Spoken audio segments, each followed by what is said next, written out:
Our ever-changing and interconnected society has certainly undergone many changes throughout history that have impacted and shaped interactions and trade between foreign cultures.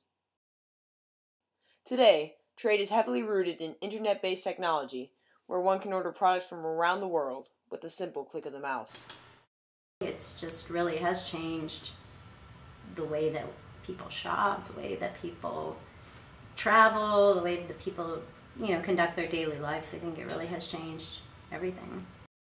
The genius innovation of e-commerce has allowed for enhanced communication and facilitated distribution of goods.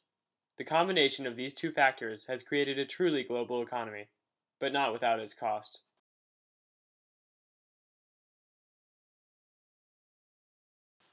However, the innovation of electronic commerce was the result of millennia of improvements and amendments to primitive trade.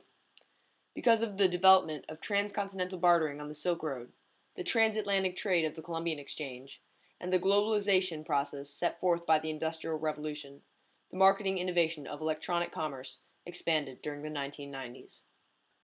The origins of the Silk Road started in approximately 100 CE during the Han Dynasty in China. Regional merchants of China connected their respective trading routes and formed a passage of commerce known as the Silk Road. Other traders across Eurasia expanded the route until it stretched from Constantinople in the west to Shanghai in the east.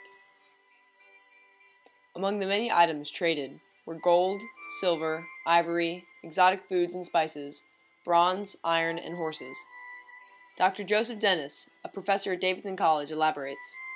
One effect it did have was that it helped create awareness of other peoples and cultures far away as their goods moved great distances. That awareness and limited contact contributed to developing closer contacts later on. The Silk Road was a crucial first step towards globalization and universal trade. It not only enabled previously distinct cultures to interact, but also to establish the first intercontinental highway of goods and ideas. Although the Silk Road was a monumental development, it still contained many flaws. Dr. Dennis continues, overland travel is far less efficient than travel by water, so trade was limited to certain types of products. When ocean-going trade expanded in the Indian Ocean during the Song Dynasty, much of the trade to Southwest Asia then went by sea, not along the Silk Route. Indeed, the demise of the Silk Road came at the hands of sea trade, the most prominent of which was the transatlantic Columbian Exchange. The discovery of the New World by Christopher Columbus in 1492 opened up a range of previously unimaginable trading possibilities. After witnessing the initial success of Columbus, European merchants were motivated and inspired to trade via the Atlantic Ocean. According to another Davidson College professor, Michael Guasco, the scale of this exchange can hardly be exaggerated. Countless New World goods found their way into Europe and became a staple feature of Europeans' diets.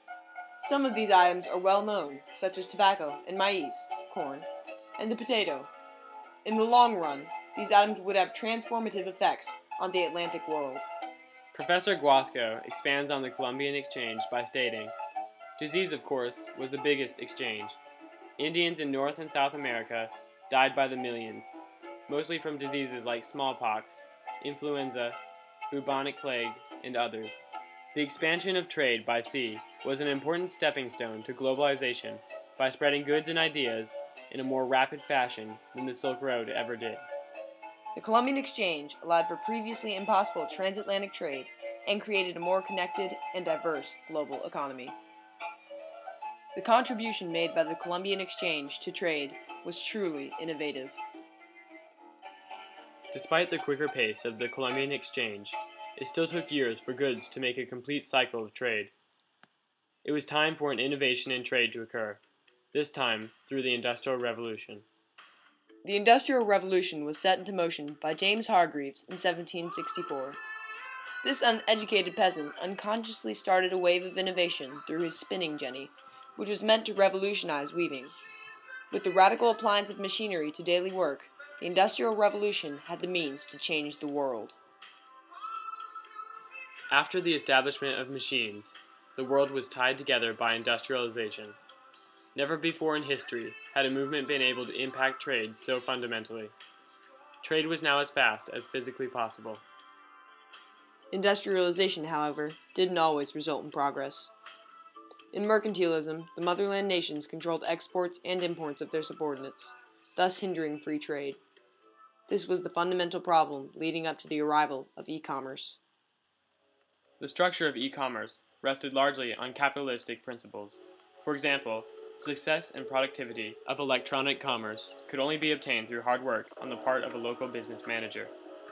Miss Bodner, founder and sole proprietor of 1U, an electronically based business, understands the effort required to be successful in electronic commerce.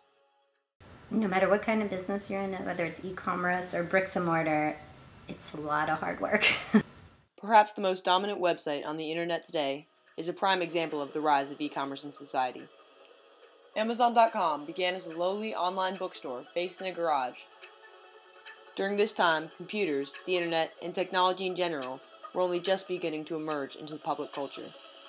Only 1 in 10 internet companies stayed in business for over a year. The creation of Amazon.com marked a change of eras and revolutionized trade. Seeing like what you can see, I mean, that's something that is revolutionary. I mean, it's just, like 20, 30 years ago, I mean, you just didn't do that. Part of what made Bezos' company so successful was his drive and determination. He quotes, "Our vision is the world's most customer-centric company. In order to satisfy the customer, increased access was necessary." Just having that access at your fingertips is just invaluable. It's just incredible. Bezos heavily emphasized innovation by saying, "There are 2 ways to extend a business. Take inventory of what you're good at and extend out from your skills, or determine what your customers need and work backward, even if it requires learning new skills." The danger and prospect of failure were undoubtedly daunting. However, due to persistence and faith, Amazon.com under Jeff Bezos grew to be the largest commerce website in the world. Through this breakthrough, e-commerce innovated trade by quickening the distribution of goods and stimulating the global economy. You can get, out there and you can have millions of people all over the world pretty much looking at your site and being potential customers. There's many, many advantages to having it online. As I was saying, the world is my customer. Despite the momentous benefits reached by electronic commerce businesses, such as Amazon, there are many weaknesses to consider. In particular, the value of local goods has decreased due to the affordable and accessible goods from around the world. You will have a lot more options online, on the internet. Regional merchants and trading businesses have found themselves left behind in the wake of the e-commerce innovation. The decrease of local trade's significance is not the only flaw that e-commerce generates. In some ways, the rapid expansion of technology has impacted the global economy negatively. That part is a little bit tough with e-commerce, is just staying on top of the technology. Nations with access to technology and house the giant electric trading companies experienced an increase in profit unknown to most of the world. Prior to electronic commerce, all nations were essentially on the same level of trading and reaped similar profits.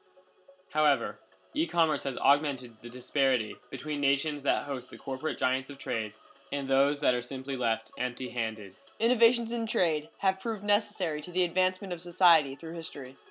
Starting from the Silk Road, leading to the Columbian Exchange and industrialization, and ending with the present-day revolution of e-commerce, human ingenuity has continually shaped and redefined the course of history.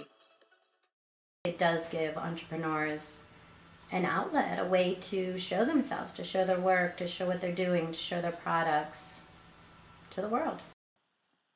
Although the cost of e-commerce has proved destructive to localized trading, the ends justify the means. E-commerce has restructured the way in which we buy, sell, and communicate. It's completely transformed the way that we do business, and I think that will continue to increase. As e-commerce continues to evolve, and as technology becomes universally accessible, the world will once again undergo a shifting of eras. Consequently, e-commerce is among the most influential innovations because it not only shaped our society, but also because its own potential for evolution will continue to sculpt the future. As Jeff Bezos knowingly reflected, what's dangerous is not to evolve.